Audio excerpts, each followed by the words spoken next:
Welcome to Huckabee from the Fox News studios in New York City. Well, between rounds of golf and yucking it up with his well-heeled, wealthy pals on Martha's Vineyard, the president slipped on a blazer and pretended to be president for just a few brief minutes. He lamented the horrible and savage beheading of journalist James Foley and made a brief call to the murdered journalist's family. And then, less than 10 minutes later, he was back on the links hollering, "Four!" Now, look, a president deserves a vacation. But America deserves a president who puts the security of the American people above his own personal recreational pursuits. In the meantime, Hamas murdered 18 people because they suspected that they had cooperated with Israel. 7 of them were shot directly behind a mosque. No evidence, no trial, no process, just cold-blooded murder. And that after every single one of the 11 of the ceasefire agreements with Israel were broken by Hamas.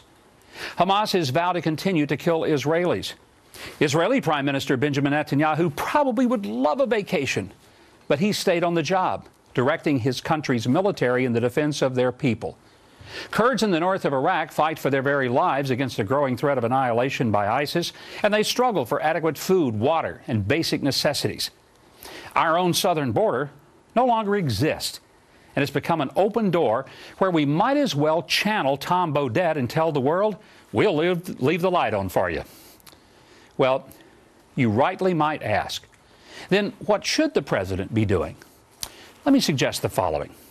That famous phone and pen that he loves to use, he ought to use that pen to make a list of the world leaders of nations who can't afford for ISIS to take over the world.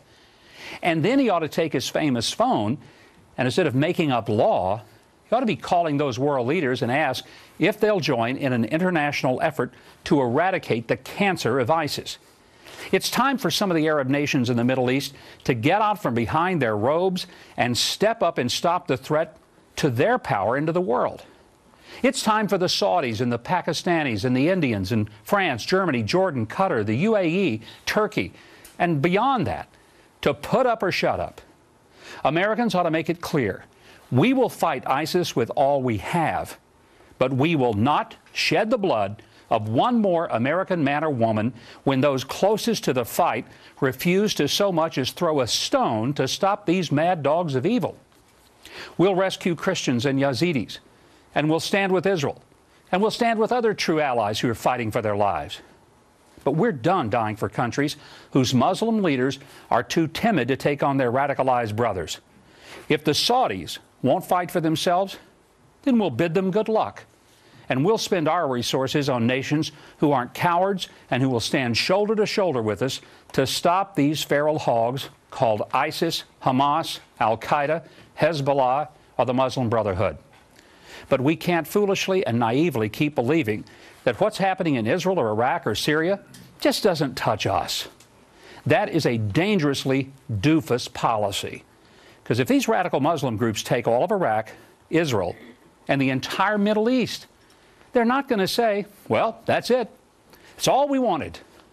Because they want us.